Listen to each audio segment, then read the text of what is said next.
그 행함이 없는 믿음은 죽은 것이라. 전혀 하나님 앞에도 사람에게도 아무런 소망을 기대할 수 없다는 것입니다. 실천하지 않는 사랑은 죽은 사랑이 되고 행함이 없는 믿음도 죽은 믿음이 된다는 것입니다. 그렇기 때문에 행함이 없는 네 믿음을 내게 보여봐. 나는 행함으로 내 믿음이 어느 수준에 성장했는가를 네게 보여주겠다. 그래서 행함과 믿음은 두 가지로 잘 조화롭게 연합할 수 있을 때에 그 행함이 믿음을 입증하게 되고 또 그 믿음이 행함으로 입증이 되어진다 이게예요. 맞아요? 그 여러분은 어떻습니까? 자기 믿음이 아주 좋다고 생각하세요. 이것은 스스로 양심으로 자기 신앙이 행동하는 믿음인지 입으로만 믿는 믿음인지 잘 알 거예요. 자기 자신이. 그러면서 예를 들어 설명을 합니다. 흩어난 사람아, 행함이 없는 믿음이 헛것인 줄을 알고자 하느냐. 우리 조상 아브라함이 그 아들 이삭을 제단에 드릴 때에 행함으로 의롭다 하심을 받은 것이 아니냐. 네가 보거니와 믿음이 그의 행함에 함께 일하고 행함으로 믿음이 온전케 된 것이다. 그 행함과 믿음은 일치해야 된다는 것입니다. 아브라함이 99살 때 또 사라가 89살 때 10살 차이예요. 부부가. 그런데 어느 날 천막에 앉았는데 그 앞으로 손님들이 세 분이 지나가려 하십니다. 아브라함이 달려가서 앞에 가서 허리를 굽혀 인사를 하고 저희 집 앞에 지나시게 됐으니까 잠깐 여기 나무 밑에 그늘에 쉬시면은 제가 가서 살찐 양을 잡고 또 가루로 떡을 만들어서 여기 드릴 테니까 여기 하신 후에 기운 차리고 가시면 좋겠다고. 그러니까 그 사람들이 그렇게 하라고 그늘에 나무 밑에 앉았습니다. 그래 아브라함이 하인을 시켜서 살찐 양을 잡고 그리고 고운 가루 가지고 떡을 만들려고 했어요. 그리고 한창 만들고 있는데 그 아브라함은 그 옆에 가서 앉았는데 그 중에 한 사람이 뭐라고 하는 거 아니, 내년 이맘때가 되면 네 안에 사례가 아들을 낳아서 품에 아들을 안을 것이다. 그렇게 말씀하는 거예요. 그 아브라함은 아무 말 안 하고 그분들이 누군지를 궁금해 했겠죠. 그랬는데 그 말이 천막 속에서 요리하던 사라의 귀에 들렸어요. 그래서 속으로 남편도 다 늙었고 나도 89이나 되어가지고 여성 생리가 마른 지 여러 해 됐는데 무슨 아들을 낳는다고 저런 헛소리를 하는가 하고 비웃었어요. 그러니까는 그 중에 세 분 중에 한 분이 하나님입니다. 그러니까 아브라함을 불러가지고 네 안에 사라가 어디 있느냐? 제 천막 속에서 지금 손님 대접해 드리려고 음식 준비하고 있습니다. 그래. 그래 내가 내년 이맘때에 사라가 아들을 낳아 안으리라 했는데 왜 울느냐? 그러니까는 이 사라가 상당히 당황해졌어요. 그 거짓말을 얼버무렸습니다. 아니라고 내가 웃지 않았다고. 그러니까는 그분이 다구쳐 말씀하십니다. 아니라 네가 분명히 웃었느니라. 그렇기 때문에 내년 이맘때에 네가 낳게 될 아들의 이름을 웃음이라고 지어라. 그 영어로 아이잭이라고 하는데 우리말로는 이삭이라고 했어요. 이삭이란 말은 웃었다는 뜻입니다. 그랬는데 1년이 지났어요. 사라가 아들을 낳았어요. 이름을 이삭이라. 사라가 90살에 아브라함이 100살에. 근데 13년이 지났어요. 그 집에는 이제 적자로서 이삭이 태어났기 때문에 너무나 기쁘고 행복했습니다. 그 아브라함과 사라와 이삭 이 세 식구가 가정천국이 참으로 행복했어요. 그런데 어느 날 아브라함이 기도하는데 하나님의 아브라함아 아브라함아 네 말씀하소서 종이 여기 있나이다 하니까 하나님이 네 아들 네 독자 이삭을 저 모리아 산에 데리고 가서 장작더미 쌓고 그 위에다가 얹어서 죽여가지고 불태워 내게 제물로 바치라. 하나님이 그러신다 이게. 그게 가만히 생각해 보니까 자기 부부 사이에 자웅 생육법에 의해서 부부 사이에서 생겨난 이삭이 아니고 자기네들은 낳을 수 없는 아이를 하나님의 방법으로 하나님이 낳게 해 주심으로 얻어진 아들이니까 그 아들은 100% 하나님의 주권하에 있음이 틀림없다 이게. 맞아요? 우리가 아브라함 사라에게 이삭이 그러한 것처럼 우리에게 지금 내게 있는 모든 것이 똑같다 이거야. 하나님 주권하에 있는 거야. 나도 예수님의 피로 사신 하나님의 것이고 내게 있는 모든 것은 덤으로 저절로 하나님의 것이라. 근데 여러분들은 그렇게 안 살아. 내 거는 뭐 악착같이 내 것이고 하나님의 것은 덤으로 내 것이다. 이게 아주 사기건성을 드러내는 거예요. 그랬는데 아브라함은 사라와 의논을 할 수가 없어요. 너무너무 이뻐하고 사랑하는 이삭이기 때문에 만일 아내하고 의논했다가는 엄마가 아들 데리고 야반 도주라도 해서 하나님께 못 드리게 할 게 뻔하다 이게.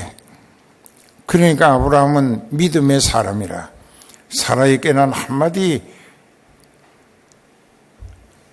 말도 않고 그 이튿날 아침에 종 두 사람에다가 나귀 등에다가 장작을 싣고 칼도 싣고 불도 싣고 그리고 이삭을 데리고 저 모리아 산에 가서 하나님 앞에 예배 드리고 오겠다고 하고 갑니다.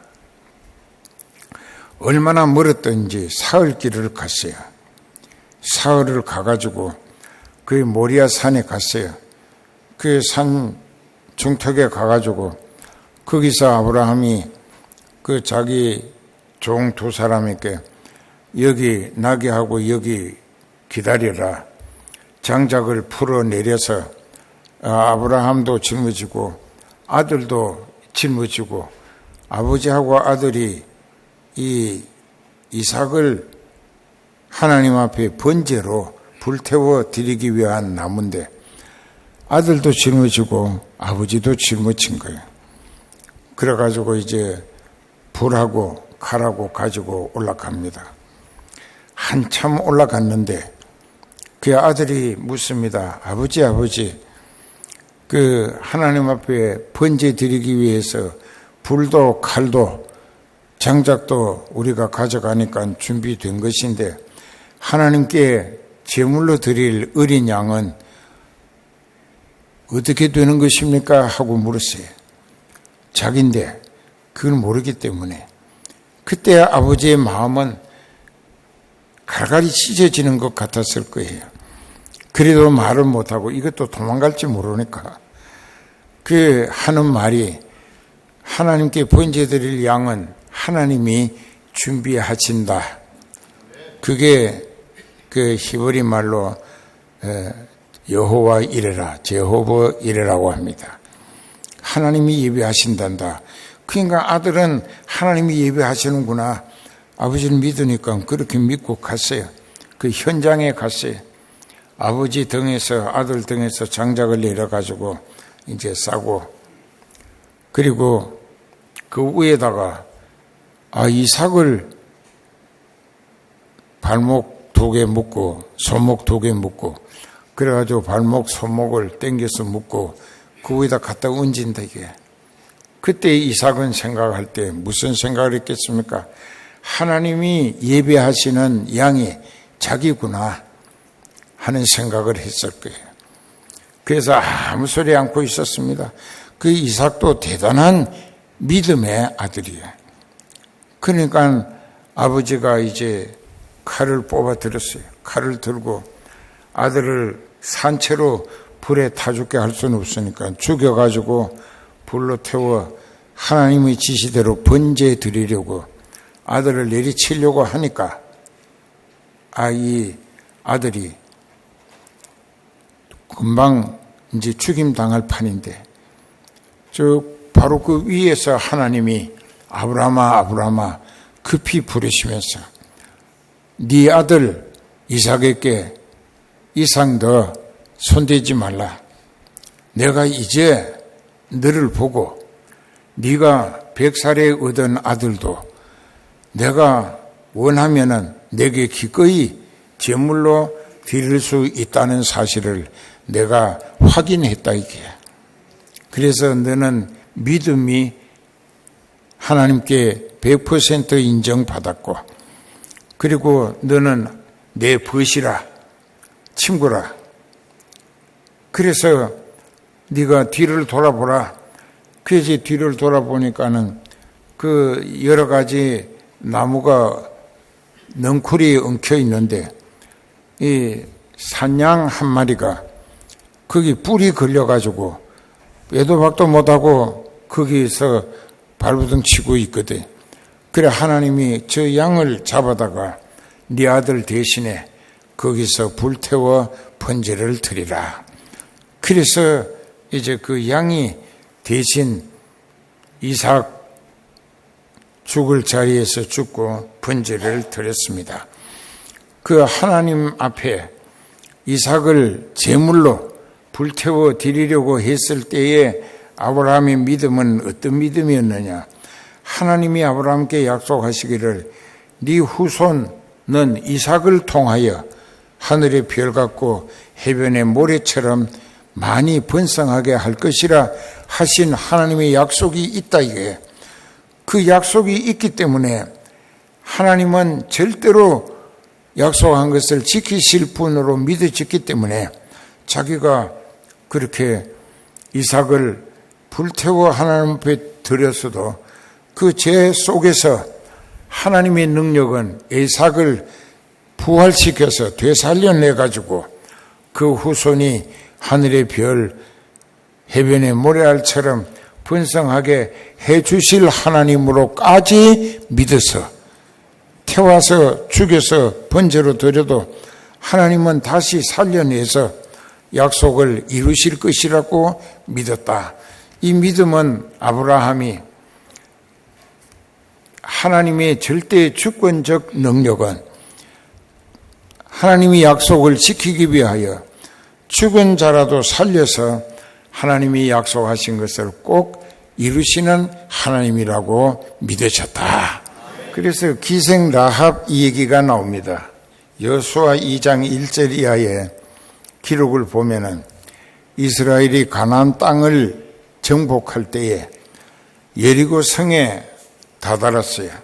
성벽이 이중으로 되어 있는데 바깥성이 있고 안성이 있어요.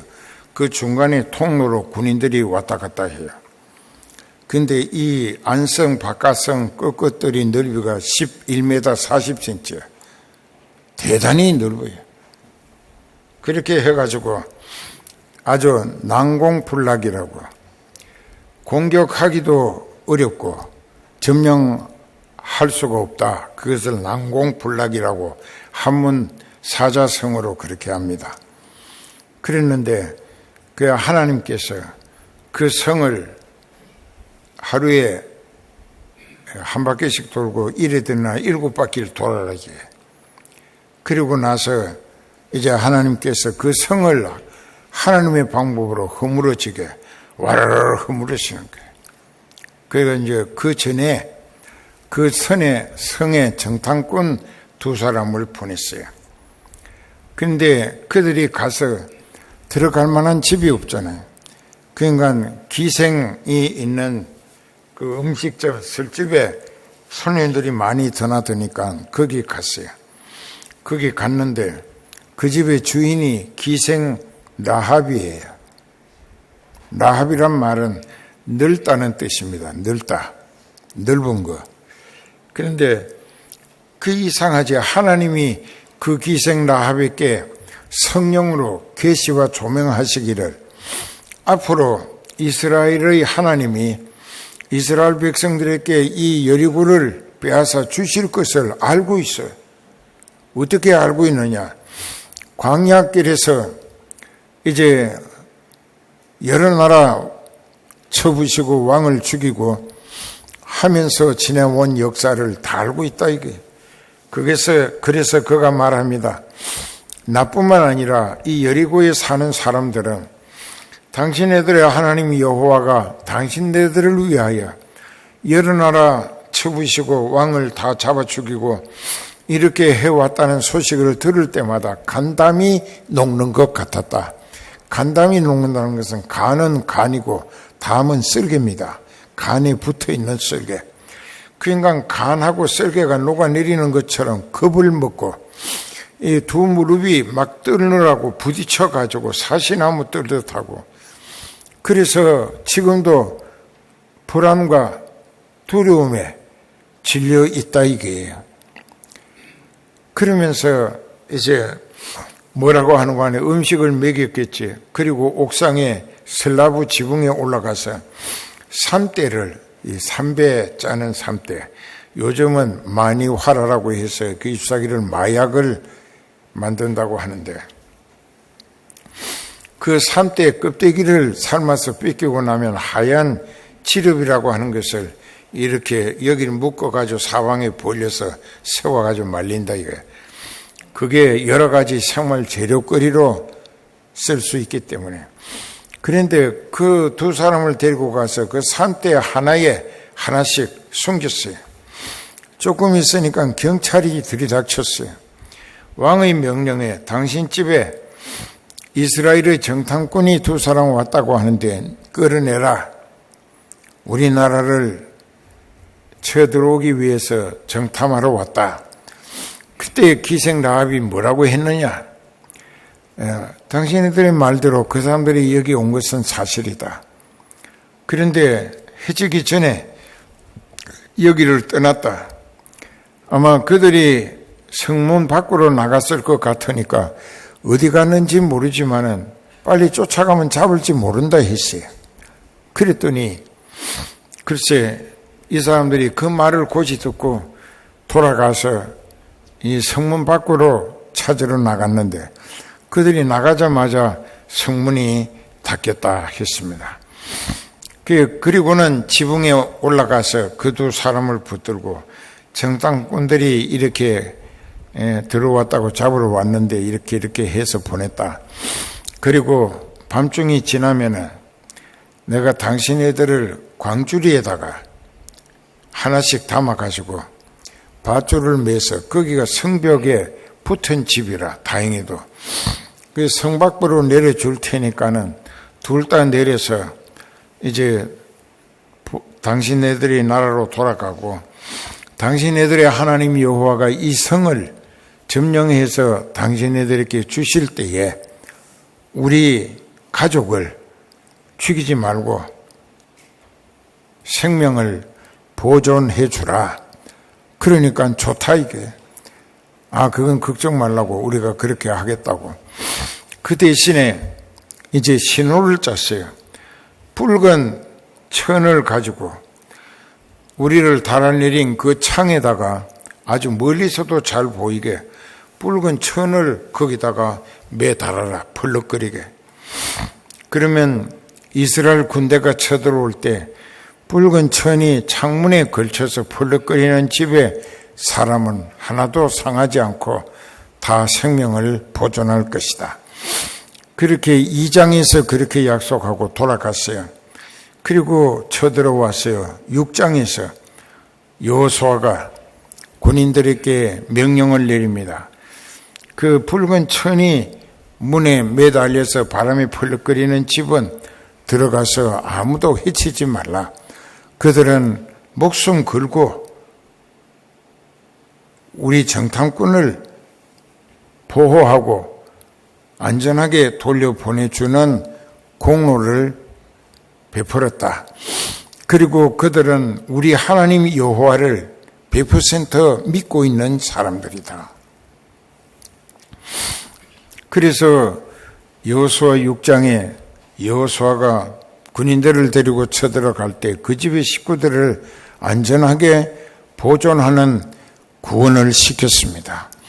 그래서 기생 라합이지만, 기생이란 직책은 좀 안 좋은 직책이지만 그의 믿음이 얼마나 확실했으면, 그거 들키면은 그 나라 법에 의해서 자기는 물론 부모, 형제, 가족들, 그 집에 속한 하인들까지 다 죽임을 몰사당할 판국인데 목숨 걸고 하나님의 믿음을 지키기 위하여, 하나님 뜻을 따르기 위하여 하나님께서 이 성을, 여리고를 이스라엘에게 빼앗아 주실 것이라는 믿어지는 믿음이 그 사람으로 하여금 담대하게 따돌려가지고 안전하게 돌려보냈다. 그래서 구원을 얻고, 그 성경책 몇 군데 기생 라합의 이름이 나옵니다. 마태복음 1장 5절에 보면은 예수님의 계보, 그리고 다윗의 조상 중에 할머니가 되고 예수님의 오래전 할머니가 되기도 했어요. 그런 것을 우리가 생각할 때에, 아하, 내가 지금의 처지가 세상 조건으로는 밑바닥이라 할지라도, 어떤 부끄러운 조건에 있다 할지라도 진리를 깨달아 하나님을 알아보고 회개하고 믿어지는 믿음으로 산다면은 하나님이 그 사람을 안전하게 살리시고 또 기생 라합처럼 아주 요긴하게 사용하시고 하늘나라에 가서 영광스러운 자리에 앉히시는구나 하는 걸 알 수가 있습니다. 그 행동하는 믿음이, 때로는 내가 먹을 것이 조금 여유가 있어서 어려운 사람들에게 조금씩 나누어 주는 것도, 이것도 구제하는 사랑의 봉사가 되겠지만, 내가 넉넉히 가진 것이 없어서 내가 먹어야 할 양식을 내가 굶더라도 그 사람을 영적으로 하늘 소망에 이끌기 위하여 나눠준다, 이게. 그 사람에게 전달하는 거예요. 그 사람은 먹이고 나는 굶는다, 이게. 이것이 진짜 사랑으로 이웃을 보살피는 거 아니겠는가? 맞아요? 예, 그렇다고요. 그런데 어떤 사람은 자기가 먹고 살기 위해서 뭐 죽자고 일하는 게 아니에요. 참 땀을 흘리고 피도 흘리면서 열심히 일해가지고 그저 품삯을 받아가지고 자기 가정에는 10분지 1이나 조금만 사용하고 나머지는 다른 사람들에게 사랑의 손길을 베푼다, 이게. 그런 것은 여기 보면 행동하는 사랑의 제물이라 그래야 한다, 이게. 그런데 이제 우리는 어떤가? 행함이 없는 믿음은 그 자체가 죽은 것이라.